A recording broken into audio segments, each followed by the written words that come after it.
Welcome to another week of Realm of Darkness. We are going to be tackling a little bit more of a difficult conversation this week. So I'm kind of interested to see how this goes. We're going to be talking about missing persons cases. We're going to be talking a little bit about racism in today's world, how they kind of correlate, and how much the media plays into it, and you know why things are the way they are. So with that, we have a special guest tonight. I hope he behaves because he is kind of representing me. But will everyone please welcome my lovely husband, Brian Moreno. I can't promise I'm gonna behave tonight, but you tried to We make me wouldn't have not it do any that. We'll other see. way. We'll see how things go. We'll see how things go. Yeah. I like that golf clap, Tom. That was cute. Oh, it's nice. I'm back. I'm You back. are. I missed last week, unfortunately, but I know you did, and you missed a good show. It was fun. We missed you, but it was fun. I was in the comments for most of it. We did. We saw you. For some reason, we couldn't figure out where our comments are coming from because we're going against 5 different platforms. Our comments are all over the place. So, guys, if you are commenting and we're not acknowledging you, I promise we're not ignoring you. I promise we're trying to look at Facebook and YouTube and all that. So just bear with us. Yeah, But I'm in the Facebook chat for your page now. So mine still doesn't even show that I'm live. So anyway, let's get into it. So tonight is kind of a topic that Brian has to hear me complain about a lot. So we all know I love true crime. I watch it probably more than the average person should. It's kind of my comfort. But with all the different shows I watch and all the different cases that I kind of get into, there's a common thing that I've noticed.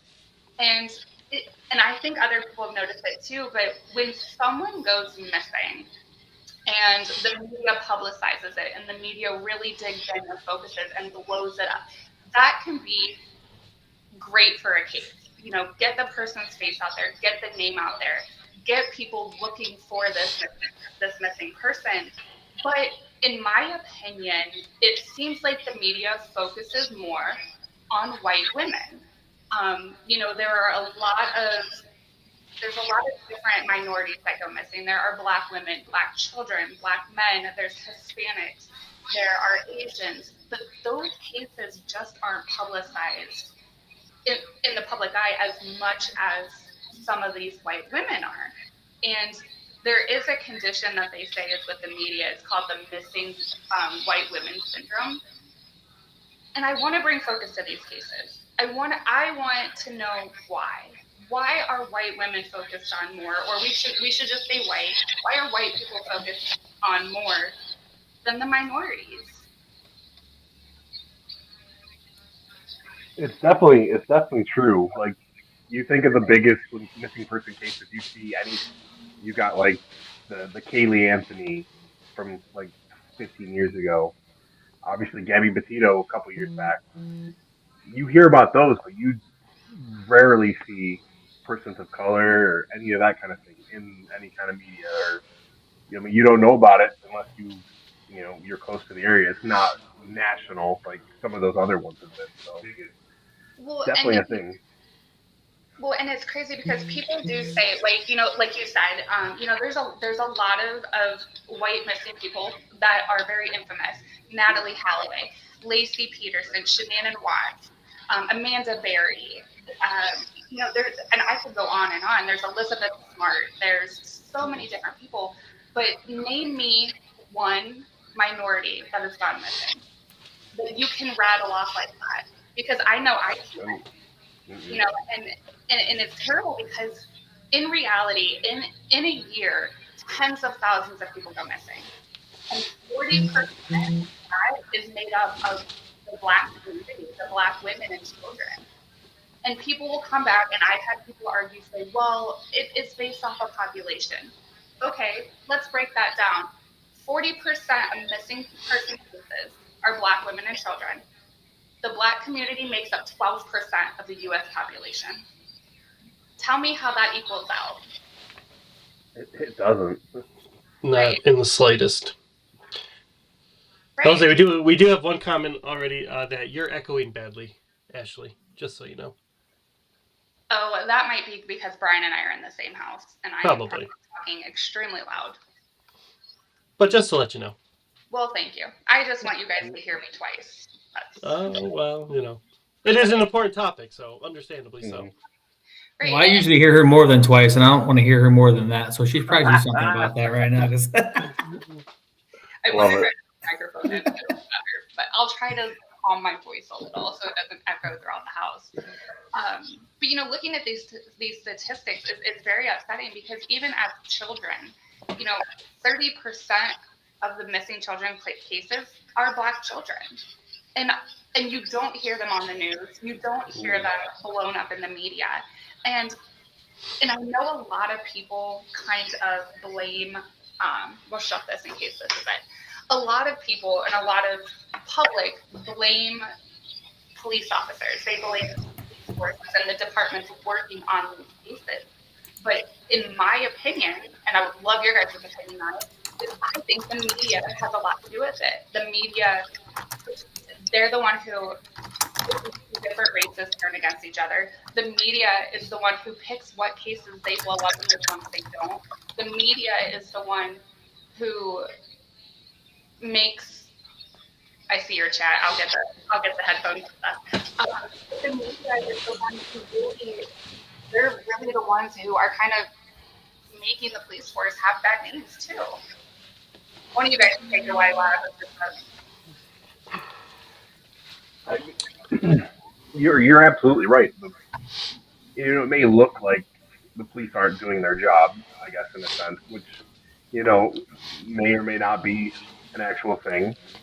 But most people are going to get their information from watching, whatever media outlet they want, whether it be, the big ones like CNN, Fox News, God forbid, or, just, the local news outlets and stuff like that. I mean, I would say more of the local news outlets will cover that just if it's local anyway. But like I said a little bit ago, like the big national ones, like the CNNs and stuff like that, if they're not covering it, like it's not going to be everywhere. And why aren't all these cases getting the coverage that they should be getting like that in that situation? It's, yeah, but I'll also kind of switch it a little bit here and say this too, though. If you take a look at missing people's cases and the people that are committing these crimes, your serial killers, your things like that, who are the majority that are committing these? the serial killers, it's always the white people. Right. Like for the most part, right? I mean, if you sit here and think about it, like if you go through and you start thinking about the white serial killers, right? It's usually white males, right? There's Yep. very few, if any, like female serial killers in any race for that matter. But you try to think about like a minority serial killer. Tom, Nate, I'm gonna ask you guys right now. Who name me one minority serial killer you can think of right now, off the top of your head? I forget got his one. name. There was one who killed children in Georgia, I believe it was, back in the 70s, I believe it was. Maybe See, even the earlier biggest than thing that. about what you're saying right now is you're like, I can't think of his name because it wasn't publicized, right? You can't think of his name. You know the situation a little bit Yep. because maybe it was covered a little bit, but you can't think about that person's name, right? Nate, you were going to say Correct. something. Can you think of somebody, Nate? Richard Ramirez, the Night Stalker. That's really the only one I could really think of off the top of my head. But now think about it this way. Jeffrey Dahmer, Charles Manson, Ted Bundy, the Nightingale. You've got H.H. Holmes. You got Jack the Ripper. I mean, right off rip, I can name 7 of them. But now, So that just goes to the point of is it because that the killers are of a white background, so they're also getting more of the mainstream coverage, and it just so happens that the victims are generally white people? I think, unfortunately, it does fall under that missing white woman syndrome with the media. I think if there was a Black serial killer who murdered 11 white women, we would know about it. The whole country would know about it. But Anthony Sowell from Cleveland, that's a case that Brian and I we heard a lot about. after the fact. But I'm telling you, with Anthony Sowell, so he was a black male who happened to murder 11 black women and hid them under his property. But that was over a 15-year span. Those 11 women went missing. And Brian, how many times were any of their pictures or any of them posted on the news about missing? Yeah, I mean, there was always these things like, oh, we're missing some random women from Cleveland, whatever. Like, and it was like a passing thought. You know, they might be on the news every now and then, but like, you know, it's even for myself. Like, I follow these kind of things, especially when it comes to the minorities aspect of it. I follow these things, and today I was looking up the victims of Anthony Sowell, and I was looking at the names, and I was like, I kind of remember them, but not really. But I'm kind of the guy that was following it, and I was following it closely, more closely than most people probably were. And I'm looking at these names: Crystal Dozier, Tishana Culver, Lashonda Long, Michelle Mason, Tanya Carmichael. That's only half of them. And I'm like, I don't even really remember these names, right? But again, like Ashley was talking about earlier, you got your Gabby Petito's, you got your Nellie Holloways. Those are household names. You know what I Elizabeth mean? Smart, Amanda Their Berry. household name, right? Their household names. And Yeah. Amanda Berry was a local one to Cleveland too. She was kidnapped and everything. And it's like, you know, you hear those names, you know those names, but any other minority female or anybody for that matter who was kidnapped or missing or whatever the case is, I could rattle these names off and you wouldn't know them from Adam, right? But Right. anybody else we just mentioned, the Gabby Petitos and all those other the white women, you're going to remember those names because you've heard them in the media so much. Everybody's case deserves to be heard, right? It doesn't matter what race you are, how old you are, where you came from. Like these names need to be out there. And I'll give the media credit with this. There is so many times where this happens in our country that it's kind of hard to keep up with it, right? So I understand that part. But at the same time, you got to give equal light to all these people, right? You can't just pick and choose. People will probably be more sympathetic of the white people who are missing, the white women that are missing. Like, you know what? These other minorities, these Mexican, these black, these Chinese ladies, they all have families too, just like the white people do. Why are we not putting their names out there more? You know, thinking about back in the day when we had like everybody's think about like when you saw people's names on milk cartons back in the day, right? Nate, Yeah. Tom, you might be a little bit too young for that, but like back in my day, We're way, I'm we're older way than up us. there. we I'm the had youngest. you know what I'm saying? We had people's faces on milk cartons, and nowadays we have like kids who are missing on like flyers that you get in the mail. Those and like nobody pays attention to that, right? Like if you could Yeah. publicize that more, no matter what the race is, it might be a little bit more helpful. Again, granted, I understand there's a lot of missing people because kidnapping and people going missing in this country is that's an epidemic in itself, to be honest. You know, but at the same time, like they're not getting the same coverage as the white women, the white the kids and white people that are missing. I agree.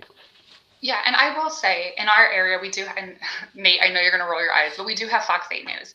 And ever since Amanda Berry, Regina De Jesus, and Michelle Knight were found, Amanda Berry did join Fox 8. And I will say that she has done a fantastic job of having a segment on the news every day about missing people in this area. But it took, I mean, she was missing for 10 years. If she wouldn't have been found, would there be somebody on the news advocating for these people? And that's the part is Amanda advocates for them because she's been in their shoes. But there is a Hispanic woman from Texas, from Fort Hood, that she was in the military and she was raped and killed. And you really didn't hear about it until after the fact. And then it was a big thing. And it was a big thing only because now this soldier was being charged. You heard more about the perpetrator than the victim. And I think it's terrible that in America, is that Daisy? No, it's not mine. Oh, Mine. but I think it is terrible that in America we are more focused, when it comes to minorities, we are more focused on the perpetrator than we are the victims. Like, again, with Anthony Sowell, the entire news coverage was Anthony, Anthony, Anthony. Those women that Brian named, you could bring those up in conversation, and I still wouldn't know those names. But again, Shanann Watts, you know her, you know her husband, there's documentaries about it. Why is this coverage not hitting the same with minorities? And I think the media, I don't know if it is truly part of that syndrome, but I think the media does find, like, they use race in this country to benefit them. Mm-hmm. So, they're going to publicize these missing white women, and then let's publicize the negative of the Black community and the negative of the Hispanic community, Mm-hmm. instead of trying to rally and bring everyone together. And racism is very much alive in today's world. And I don't care what anybody says, the smallest things, racism is still Mm-hmm. alive. And I think the media allows for it to be okay. And I think there's certain political leaders that are now telling people it's okay to say certain things. A perfect example, poor Brian had to hear about it today when he got home. There's a situation at my son's school. Now, please keep in mind that my son is 8 years, or our son is 8 years old. He knows no color. He has uncles who are Black. He has uncles and aunts who are Hispanic. He has white. He has an array of family. He comes home upset because there's a little boy who transferred to his school who is Black. And there's another child who is white who will not play with this child. And when this child asked, he said, I don't like you because of the color of your skin. Mm-hmm. And let's also don't forget that the community that we live in is 95% white. That's the community that we live in, right? It's a very white dominated thing. So to hear these things happening, not a surprise, right? Even if it was a 50-50 split in the community of the type of people that are in it, it's not a surprise to hear. So it sucks that we have to hear these things and have to deal with it, especially with an 8-year-old when, like Ashley said, the majority of my friend group is Black, Hispanic, right? I have a big array of friends of all races. But growing up, I've always surrounded myself with Black people and Mexican people and whatever. And I still have white friends. But at the same time, like, I understand all aspects of it, right? Even myself, I'm half white myself, right? I'm half white, half Mexican. So I'm like, I got all the freaking gamma rays around me of all the, everything. So it's good for me. And we're trying to teach our son the same thing, but it's really tough being in a community that's 95% white, where from day one, when you're sending your kids to this school, this is probably going to happen, right? Just because of the population that we're Mm-hmm. around. And it's unfortunate, but it's something that we have to deal with. And again, like Ashley was talking about, with our current administration, I'm not going to go down the rat holes of the current administration, but these kind of things and talking about these kind of things and these things happening is being a little bit more accepted by people who Mm-hmm. want those things to be accepted, and that sucks, right? That sucks. Yeah. And we're trying to teach our son that color doesn't matter, right? We've also Well, seen with let's back people that like, up. Color, Mhm. religion, culture. We're trying to teach that none of that matters. No, it Mm-hmm. doesn't. And like, when it's, a lot of times, especially where we live, again, 95% white, the first thing when somebody tries to describe somebody, they'll go with their color. Oh, that Black dude. Oh, that brown dude. Oh, that whatever dude.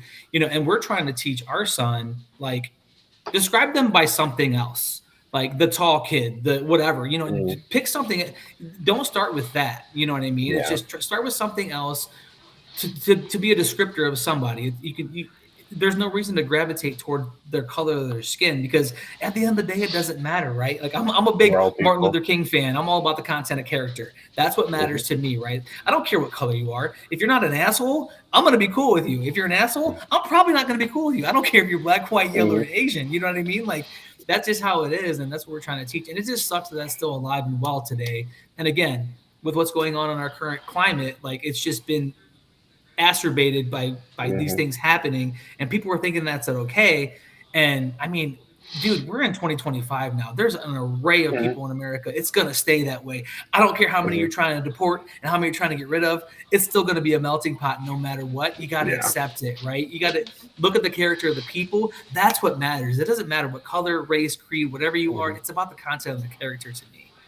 And Mm-hmm. what's funny is you brought Absolutely. up political, and immigrants is a big topic of conversation Mm-hmm. recently. I just want to point out that there's a political leader who his parents were both immigrants. Just throwing that out there. Everybody's parents are immigrants at this point. That's the I'm just point saying. about this Absolutely. whole They thing. Yeah. literally, I'm just saying, people need to do Mm-hmm. Yeah. their research before they start jumping on it. But like I said, the media plays a lot into it as well. I think, they publicize violence toward the Black Mm-hmm. community, and they pin it on the police. And now, yes, I agree. There are corrupt people in every aspect of life. There are corrupt people in every company. Are there corrupt police? Probably. But I would say the majority of the police they're trying to help, but those good things, if there was a black family or an Asian family or a Hispanic family that was in trouble where a white cop helped them, you don't hear that because it's not Mm-hmm. intriguing, it's not interesting. But now if a black man gets shot, George Floyd, Everywhere. it was everywhere. George Floyd Everywhere. everywhere. Now, I do not agree with how that went down, but that's an example. You see something like that, and then it's F the police, defund the police, this the police. Mm-hmm. And you cannot base the actions of a handful of individuals for the whole group. Mm-hmm. And that's where racism comes into it too, because that's a lot of where, oh, well, and Brian can share this experience if he wants, but people can say, oh, well, I had a bad experience with a black guy. Okay, you had one bad experience. What about all the Mm-hmm. amazing people out there you're missing out on? Or I had a bad experience with a Mexican. Okay, well, there's a lot of really great Mexicans out there too. So Mm-hmm. you cannot base one experience, or you cannot base your opinion on one experience or one group, like a tiny group of people. Because there's shitty people in every race. There's shitty people in every department and every Mm-hmm. job, and it just sucks. And I don't know how to get people's mind out of that because racism comes in all different things. Yeah, like kind of what Ashley was talking about. Like there was an experience I had not too long ago with somebody, and they were asking me about how my son was doing in school. I was like, "Oh, he's doing good," and he's doing fine, whatever. And they were like, "Well, he rides the bus and everything, right?" I'm like, "Yeah, he rides the bus." He goes, "How's everything going there?" And I was like, "It's fine. Like he's having a good time. Like he rides the bus. He comes home no problems." He goes, and then this person said they were like, "Are there any brothers on that bus?" And right when they said that, I was just like, where is this going? And I was like, yeah, there's like one or two. And he was like, they're not giving them any problem. I was like, no. I was like, no, they're all just riding the bus or going to school, whatever. I was like, why do you ask that? And they were like, well, he was like, well, you know how they are. And I was like, no, I don't know how they are. Explain to me what you Mm-hmm. mean. And And that it is the came from racism. right, and it came from Yeah. and when they said that, I mean, it hit me wrong, and it was wrong, right? It was just wrong, and it comes from a person who's a little bit older, and like what Ashley was talking about, they had a bad experience one time Mm-hmm. with one person in the same situation, and they equated it to something that's happening right now. Well, it's like, again, you have a shitty situation with one person one time in your life, and again, this might have been, who knows, 50 years ago, and you're still holding on to that and equating to like these people Mm-hmm. now. Like, it doesn't matter. That could have been anybody. It could have been a Jewish person you were sitting on the bus with that had, like, why do you have to like form all these views and these thoughts about one person because of a terrible Mm-hmm. situation you might have had with that one person? It's like, it's one person. Think about all the other types of people that you come in contact that might have been black or might have been Jewish or whatever it is, that were the complete opposite of that and good and everything else, right? Like, Yeah. you're, and that's the thing about that drives me nuts about the whole racism thing. Like, if you got somebody who's completely against a race or a religion or whatever the case maybe is, you're missing out on so many good goddamn people because you're Mm-hmm. putting everybody in this box that you're not going to communicate with or you're not going to associate with. Like, I swear to God, if I didn't have all the people in my life from different races, religions, and creeds, like Mm-hmm.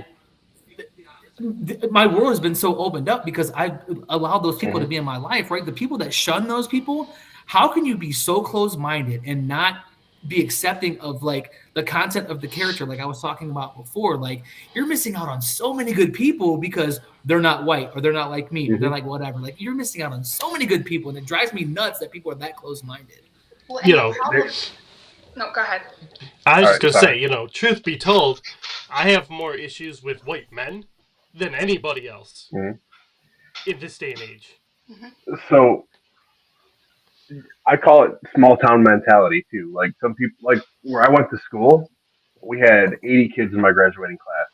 Not a single person of color, Hispanic, black, anything like that. So it took me, graduating school, getting out of that whole mentality because it's small town mentality. Like I said, I went to school, and that was the first time I was around Hispanics and black people, like in a group setting, like. And, like some people don't get away from that kind of mentality though, and they don't experience meet. different people, and like in their minds, maybe that's just how it is for them. I don't. It doesn't make sense, but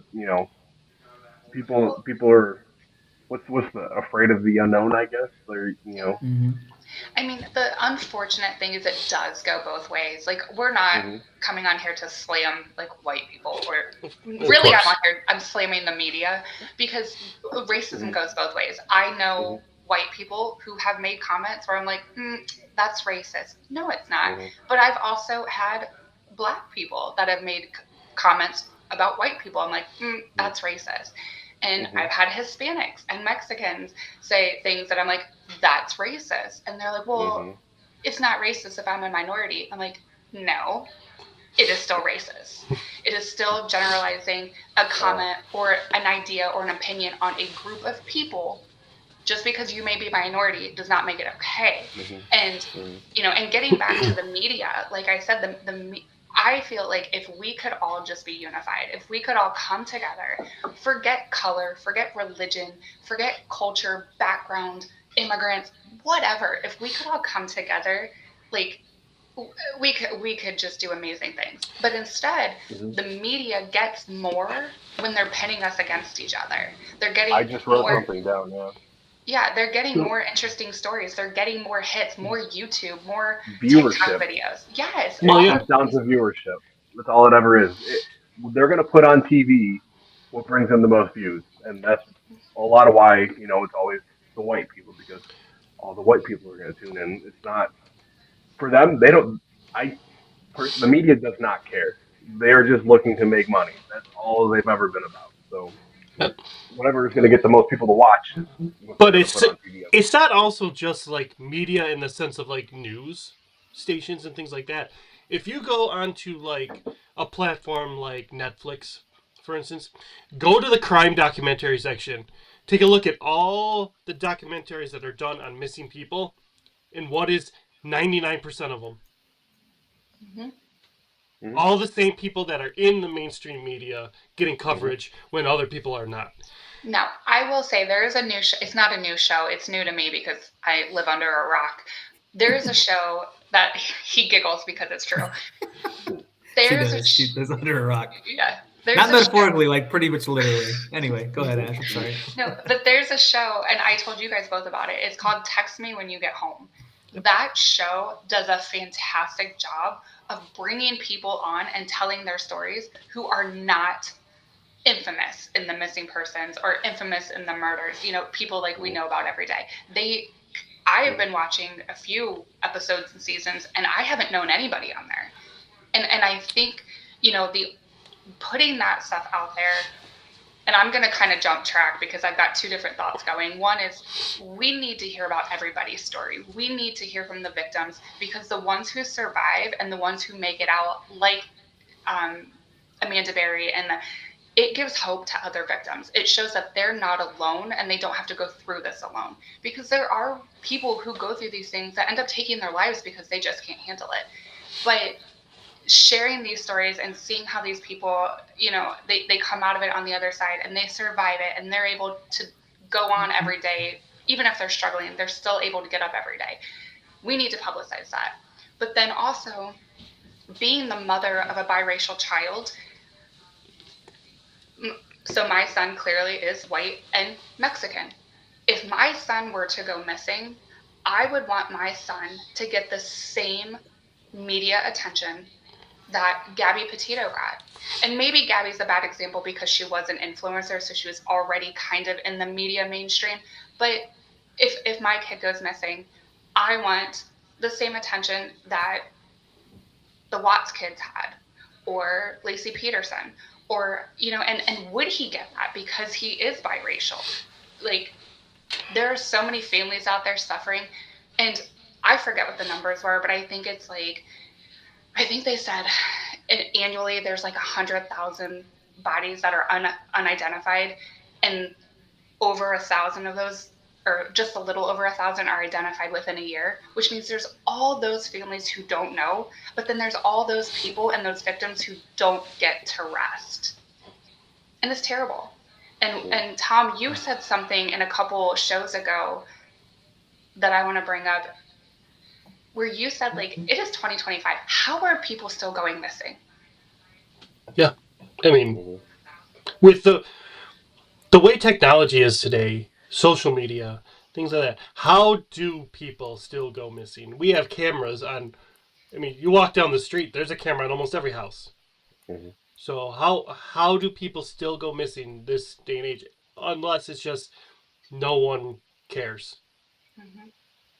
Well, Yeah, I even guess so. that case that we covered in New York, Gillis, Yep. I had never heard of that, and he was male, but at what point? And clearly, this is going to be a two-part show because we do have police. We'll just say we have some type of police spokesman on next week. But some of the questions I want to know is when someone goes missing, are there are there things that are taken into account that make a case more prominent over another?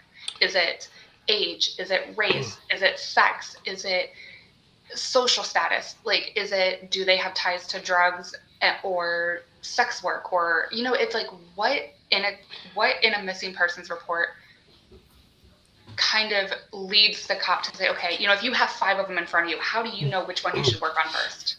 I mean, I have I think is a very important question for this gentleman person. I actually don't know if they're man or woman, but I want to know how they decide when to actually start investigating a missing persons case when they get that first bit of information. Because how many times have we seen a show where someone reported someone missing and they either are told you have to wait a certain amount of time, even though this is out of character for the person, or they just don't take it seriously because they think, oh, it's just a runaway or something like that. And yeah, I get probably a little worked up about it because I think it's absolutely asinine that that happens. And to be told, like, if I went and said my wife's missing, oh, you have to wait 24 hours before we can classify her as a missing person. In what world is that okay? Yeah. Well, and it's because she's an adult. It's because she's Well, an adult. yeah, I mean, And in our case, if I went missing, Brian would be prime suspect. oh, I mean, I would 100% be. I mean, it's like a given. But at the same time, if I can vouch for someone and say this is out of character for them, I don't know what that noise was. I think my kid went to the bathroom. He did. I heard it too. So, if I can vouch for someone who I know, like my wife or my friend or like one of you guys, I can say this is out of character for them. Shouldn't that be at least taken somewhat more seriously? And maybe I mean that part sucks, and I understand where you're coming from, Tom. But at the same time, like when it comes to, so again, for those who don't know, I worked in corrections for 11 years, prior to this, so I have a little bit of knowledge in the area. When it comes to these kind of things, like they always have protocols they have to follow, right? So I get where you're coming from, like. Yeah, like you want to make sure that you go out there and you try to say this is out of character for them. But again, when you're coming to report that, they don't know you from Adam, right? They don't know what your guys' relationship is. They don't know what the backstory is. So they're always going to fall back on that protocol because, maybe your wife is trying to leave you, trying to run away from her life, trying to do whatever. And that happens every day, right? Of course. It's not a missing person situation. So I get where they're coming from with that. But I also understand your point of view on it too. It sucks because no, I know she would never do this, or I know somebody would never do this, and it kind of sucks from that aspect. But I do understand where they're coming from with that. And again, like we talked about before, there are so many people that are coming up missing all the time that if they jumped on every single lead as soon as somebody came in, and that person might be hiding in somebody's closet and they find them 10 minutes later, they're not going to put a missing person report out or put an Amber Alert out for these kids or anybody else that's missing. So I kind of understand where they're coming from. But at the same time, being that person who might report that, it sucks, right? Because most of the time, like that they're not missing. Something happened. Yeah. And it sucks that the police aren't going to jump on it, but they're going to follow protocol. So I understand where they're coming from with that. But again, being in those shoes, it does suck. Yeah, I mean, I just think about the time that you just lost 6 hours because but I understand. A perfect example is the show 48 Hours. a lot can happen. And I mean, that's more of murder and severe crime. But they say that if you don't get a lead in the first 48 hours, the probability of solving that case, and think about, like, we're in Ohio, you guys aren't too far from us, but where we live, just west of us, is like the Sandusky, Toledo area, where all major interstates run through. So if you go missing in Toledo, you could be east, west, south, north, like in Up, 48 down, hours. left, right. Yeah, I mean, in 48 hours, you could be anywhere. And the likelihood that they're going to start searching other states, if you are not a case that they're going to blast all over media, the probability of finding you becomes very slim. Yeah. And it's unfortunate. And you know, I do think it's not only based on race, but men. I think it's very sexist as well. Like, men go missing and you don't really hear about it. But it is possible. I mean, men have gone missing around here before. And it's just, it's really sad that, and I get, Brian, what you're saying, where there's so many people that go missing. And in a perfect world, that wouldn't happen. But it's just disappointing that men, minorities, they just don't get the same attention. And I was thinking about that too. Like, when we were talking about this, like, I can't think of any major a guy was missing case thing, regardless of race or anything else. Like, Yeah. you know, you think You about never hear it. Yeah. it's like it's that stereotype. Like, all right, well, guy's missing. Well, he went out to get cigarettes and milk, and he's not coming back. You know, and that's kind of where I think it lies, and that's why we don't get the coverage either when a guy's missing. They all think that he just like ran off and left his family. Yeah. That's like the first thing they think of. That's is always like, yeah, he just right. ditched home and he didn't want to take care of his kids anymore, so he left. Responsibility. But I did digging, and I found there are quite a few cases of men just going missing, and not that they ran off. It's just something happened. So. Well, and we had a case around here, and I don't remember it very well. And Brian, I don't know if you do, but there was, I think it was a concert in Cleveland where a man went missing, and they found him like down this dumpster trash chute. But again, we only heard about it very minimal until his body was discovered. Then it was everywhere. And it's like, why, when he went missing and his family said he didn't come home, why was it not everywhere at that point? Why did it come to finding his body and then putting it everywhere? Like, yeah, that story was wild. Yeah. So his name was Corey Barron, and he's actually from Fremont, Ohio. Shout out Fremont, Ohio. That's where I'm from. And he was attending the Jason Aldean concert in Cleveland. 22-year-old kid hanging out, and you know, he was a big dude too. But yeah, apparently they found him in a trash can or a dumpster in the bottom at Progressive Field. Where his body was dumped, and they think he might have got down the chute. I don't know I can't remember the entire story, but it was covered around here like decently because it happened in Cleveland. It happened at the Cleveland Guardian Stadium, you know, and it was a local thing. But Tom, Nate, do you have any idea what I'm talking about? No, exactly, right? Because and you guys are 2 hours from Cleveland. Yeah, we're not even that far. Right, and the guy wasn't missing, but it's like this major thing happened with this 22-year-old kid, and never even became any kind of news. And it's at a Jason Aldean concert, right? A national artist, a guy that's worldwide known.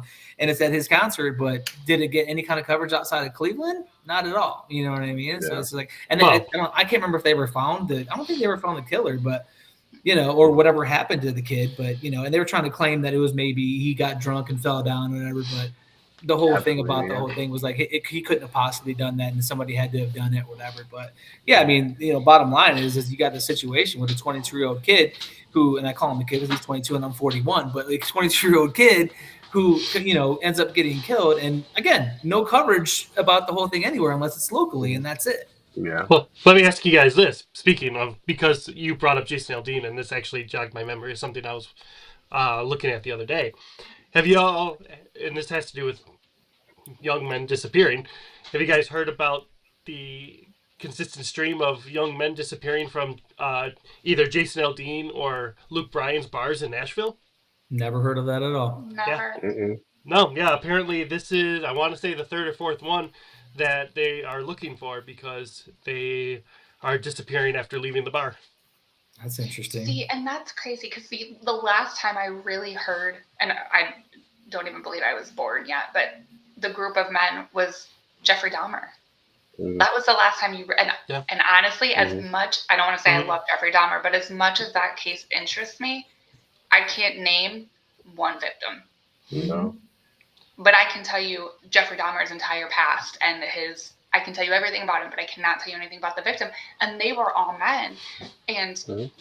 I don't know, were they publicized as missing? Like, was it out there that, hey, this man is missing? And then also, there's crimes against the gay community, and you don't That's really, exactly it. Yeah. I you was actually don't just really about to hear bring about. one of those up Yep. Yep. from There was Toronto. Well, there was a case. This was years ago, and I don't fully remember, but I think there was like a gay individual who was beaten and like tied to a fence, and they thought it was a Halloween decoration or something like Mhm. that. And it's like you heard about it after the fact.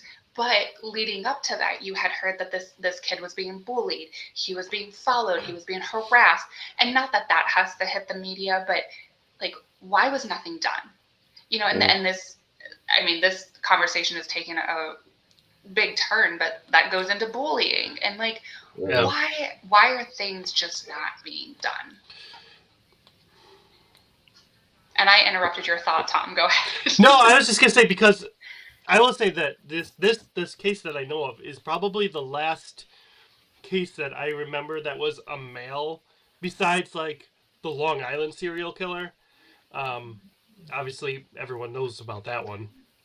But this other case was the only other one where a male serial killer that was targeting the gay community was one that I actually remember mainstream coverage on, and it actually happened in Toronto, uh, where there was a gentleman who was murdering and meeting men on dating apps and luring them and killing them, and then chopping up their bodies and placing them in planters in people, because he was a landscaper, and he was putting their body parts into planters of plants on people's property. That Can wasn't you covered imagine going through here. your plants like next year you're trying to plant some geraniums and all of a sudden you find an arm? Like what the? Yeah. Finger. Yeah, well, Like right? what? I mean, Why is there Uh, somebody's thorax in my mhm. planter out here? Somebody A come out here and check thorax. this. Yeah, check this but out. Like that was I really the oh, last big one that I can remember that was, I don't you think that know. was covered here because I don't remember hearing about I that. don't hear not at all. No. I don't think that was So covered here. his name was Bruce MacArthur, if you want to look him up. Um, yeah, he would meet gay men on dating apps and lure them back to his apartment where he would murder them. And he would like torture Very them first, and then all that gruesome stuff. very But Jeffrey Dahmerish. So Yeah. I it wonder, was very similar, yes. Mm-hmm. and I wonder why, again, that wasn't really covered. Like, I mean, it wasn't covered here. I've never heard of that. We're like 2.5 hours from Toronto, so we're closer. So maybe that's why. But It could be, but like, so I want to say that like I found out about it because I follow a website that I've mentioned on here before called Web Sleuths, where it is a forum where people come together to try to help come up with theories or help solve missing persons cases. And you can go on there and you can search and you can see all the missing people that are currently missing. Um, you can all go back to Unsolved Ones too and look at the old ones and read the old threads about it. So when this happened, we were all in a thread of a missing gentleman from Toronto who had met up with someone, or said he was going to meet up with someone that he had met online. So throughout this whole thread of people trying to figure out what happened to him, this all started coming out, and then they actually got leads about this Bruce MacArthur guy and found out that he was the one who was doing it. But everyone was in that thread, trying to help out. So it's a good So community. I'm glad you brought that up because when I was doing some research on cases that are not as famous or in the media, I came across a foundation called Black and Missing, and it has people it has Black women and children and men that are missing. You can go in, you can kind of look through the cases, but you can also like give tips. You can give anonymous tips, you can donate. It was actually really, really cool, and it was called Black and Missing. And there was a lot of different foundations for things like this. I know Elizabeth Smart. She was the one who went missing when she was like 9 or 10, and she was found later. She has a foundation Gabby Petito does have a foundation. Again, I'm getting into the popular names, but there are a lot of different resources for people if they know something and they want to be anonymous, or if they want to donate to help kind of these causes. And even Crime Junkies, I'm going to give them a shout out because I listen to them. But Crime Junkies, you can call and give anonymous tips if you know anything, or even if you think you might know something. I mean, it's better than staying up at night not really sure, you know. So I will say this, just to piggyback off when you were talking about Dahmer. Someone cat in the chat said that most of the victims were black or gay individuals. Mm-hmm. Well, that's how Dahmer worked. Is so I don't know if people know, but like Dahmer was actually, he was gay, and he was not able to kind of fully be himself. When he was in New York and he was going to these gay bars and these gay clubs, they had this club that you could kind of fulfill your fantasies. Okay, and it was nothing crazy, just erotic. And when he was able to go to these clubs, he was able to keep those urges under control. It was when those clubs got shut down and he went to Wisconsin to live with his grandma, where he had to hide who he was. And that's when he started lashing out. And he actually stated that when he went out with his first victim, he didn't mean to kill him, but he invited him back, mentioned that he was into him sexually. The guy was not gay, the first one, got freaked out, and Dahmer was like, oh shit, and killed him. So I forgot where that happened. I mean, that's just, I mean, not really a good reason to kill someone. I just want to say that. There's never a good reason to kill someone. No. Oh, sorry, you're not into me. I gotta kill you now. Sorry. But I mean, I do question if he was born more toward our generation and lived more in this day and age, would he have been Dahmer? You know, if he was able to act out and be openly gay and not have to hide himself, like, would he have been able to maybe have a few fetishes, but not kill any people? But was it just that he was just, it was about being gay? Like, no, bro was messed up in the head. I don't think it matters. I would love to have that. I would love to have that glimpse of hope that maybe he would have been a normal person. No. Nah, dude was messed up. But even Buddy had barrels of bodies in his freaking apartment.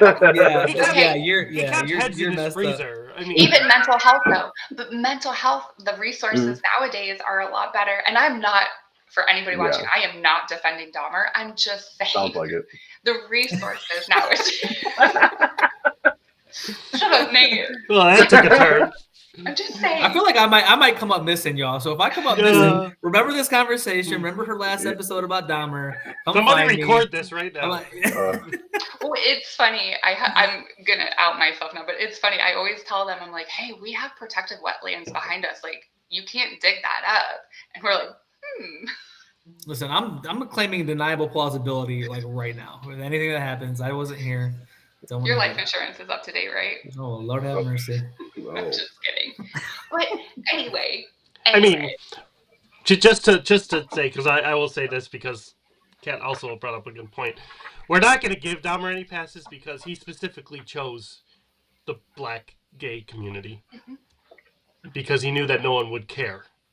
So, which goes right back to what our conversation started as. I don't want to say they, because that is generalizing, but when you hear about a crime against someone from the black community, people tend to say, oh, it's black on black crime. Or if it's a Hispanic, oh, they should have been deported anyway. Like, those things, it's not okay. And I know that I'm just one person and I can say we need to do better, but I think the media needs to do better. We need to do better as a whole. Our political figures need to do better as a whole. And we need to remember that they're still people. They have families. They have dreams. And just because you're white, black, Asian, Mexican, Spaniard, I don't care. Like, you're still a person. And you still deserve to have the same rights and have the same attention that everybody has. Yeah.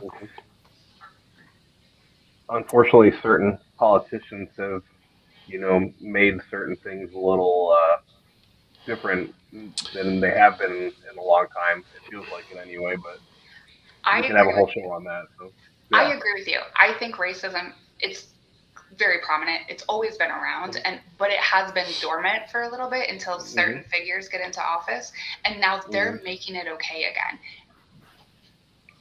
It's just wild to me to sit there and think like, at the end of the day, there goes my kid running by in his underwear. I just Um, he tried to be sneaky, but he wasn't sneaky at all. he looked like Anyway, the Grinch. Like, yeah, he's over here. I don't know what he's doing back here. sorry guys. Ignore that. Anyway, but it's just wild to me that like when I think about anybody going through a situation, there's that human ability to be empathetic about the situation, right? To think about like, man, what if I was in that position? What if my wife, what if my kid, what if my grandma was in that position? And then you automatically feel like, damn, that's wrong. Like whatever the case may be.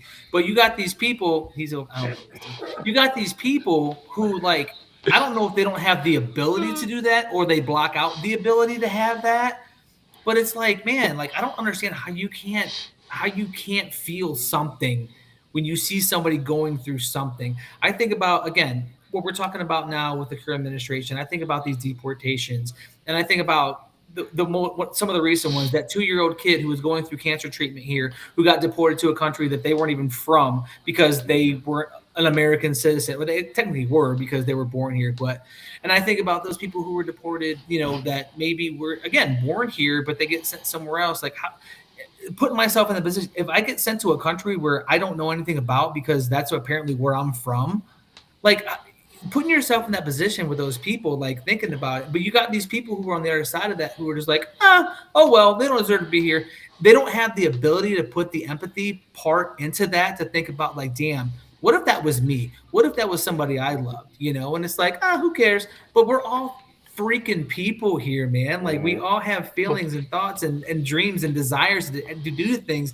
And to just think about like to think about anybody as less of a person because they aren't who you are or who you like or who you agree with, to think of them less of a person and be okay with something bad happening to them, I can't fathom that. And I wish we'd be better in that aspect. Again, no matter what race, religion, creed, whatever it is, we're all a goddamn human race, and everybody deserves to have the same rights, the same abilities, the same opportunities. But you got these people who are like, they're lesser of a person because they're not the kind of people that I like. I can't fathom that. It drives me insane. But the problem is they want to try to pin groups of people as being bad. Like I was talking to Brian about this in the kitchen today. You know how many times we've gotten on a plane and somebody's sitting there with a turban on and we see people get nervous or they say, oh, I don't want to be on this plane because of 9/11. You are now putting every single person with a turban in that category when okay, there was a handful of people that were really shitty and did a terrible, terrible thing. But you know what? You cannot. There are bad white people. There are bad black people. There are bad politicians. There are bad Asians. But it doesn't mean that the whole group or the whole race as an entity is negative. Because I will tell you, I have white friends. I have black friends. I have Asian friends.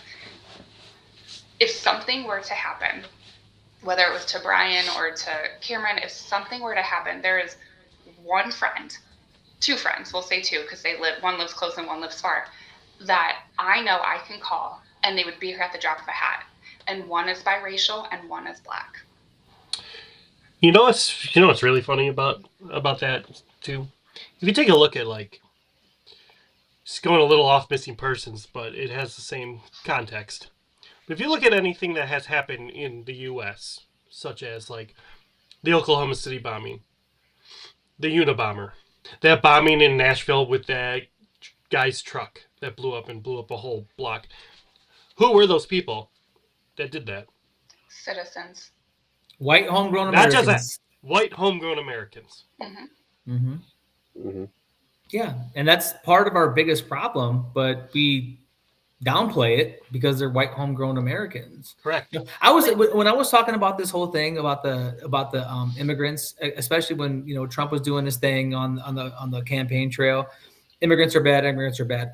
I was like, you know what? Let me do some research myself.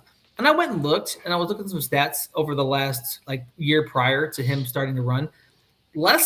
I'm sorry, not less than, right around 1% of violent crime was committed by undocumented immigrants. 1%. Mm-hmm. That leaves 99% of the crime, violent crime, being committed by who? The people who already live here, Yeah, right? So the yeah. immigrants aren't the Yeah. problem. You know what I'm saying? I understand that was a political ploy and all that kind of stuff, but like you can't start to make all these brown people look so bad because you're trying to win a seat in the goddamn presidency. Like when 99% of your crime, your violent crime, is coming from people who already live here and who already are citizens of this country. That's the thing that drives me nuts. Yep. Well, And and he then wants. No, go go ahead, Tom. ahead. I was just gonna say, and then you throw in social media into that mix, and where people think they could just go on and say whatever they want, and it's Yeah. okay because it's on social media, Mm-hmm. and that's Well, a whole nother episode. and that's a whole nother episode because when I started hearing that, this is again going way off topic, but when I remember coming home and being like, hearing that someone said, "Your body, my choice," I said, "Okay, all right, your choice, my gun. Fucking touch me." I remember, and I did. I was so upset. But yes, there are political figures that are making these things okay, and the media is not helping. But you know what? He wants he. They want to put so much. They want to put so much emphasis on immigrants. Um, we're all immigrants. All of our families came over some way, shape, or form. Yeah. Do I have to remind you of the Pilgrims, the Vikings? I mean, go back in history. His parents came over. So you cannot say, and like that 2-year-old, tell me what crime that 2-year-old did that deserved for them to get deported. Kids going through cancer treatment in the United States, getting the best cancer treatment probably in the world, and then you send them to back to Mexico where the kid's not going to have that kind of treatment, and who knows what's going to happen to that kid. But does anybody care about that? I mean, I don't want to say anybody. Don't get me wrong. The people that sent him or that kid to the, do they care about that? No, it's just another brown kid they can get rid But of what out if of the it was country, their and kid? everybody's okay What with if it that. was their kid? Exactly. That's what I'm saying. Empathy. Put yourself Yeah. in the position. Put yourself in that in those shoes. But nobody wants to. Again, not nobody. I'm not generalizing, but people don't want to do that. And that's why And we're so fucked up. That's why we have we the do, problems yeah, we and have. a lot of the immigrants, again, this conversation has gone way out left field, but That's the okay. immigrants that do come here, yeah, the immigrants that do come here normally are coming here to make money and they send it home to their families because, like in Mexico, you're just not going to make the money you make here. And in Mexico, and Brian, correct me if I'm wrong, but a lot of these households, they're generational. So they have great grandparents, parents, children, grandchildren, all living in a household because they're trying to take care of each other. So 1 or 2 people will come here to try to make money and send it home. And now you're taking that person's livelihood away from them because they're brown or because they're Indian or because they're not a citizen. Like, what gave us that right? We came here looking for, I mean, I can't say we because our families came here looking for better lives. My family came from Croatia. We all came here looking for better lives and to better ourselves. Why are we going to take that away from them? It's the And American dream, you know. well, you know what? Like, it's even got to the point where like I wouldn't even want to tell some people in this climate right now where part of my ancestry comes from because of the way that they are viewed. I mean, I'll say here because I don't really care, but like my ancestors, part of my family is from the Middle East. Like I am Middle Eastern. Like yes, I look as white as can be. I understand that, but traditionally, I am Syrian descent, so they do have some lighter skin Syrian descent. But like you tell some of the people in this climate that I have a Middle Eastern ancestry, and like I generally That's an be issue. scared, like Yeah, just I mean, because of the way it is. and that's sad that in our own country, we have to be scared. And it's sad that other countries are mocking us. They're making fun of us. Oh, They're 100%. making threads apologizing for us. Like, hey, we got you. You can come here. Like, even they know that it's getting bad. And the only way it's going to change, is if all of us decide to drop the egos and the entitlement and come together. And I just don't see that happening, unfortunately. Yeah. No. Unfortunately. And unfortunately, that will continue even with missing people.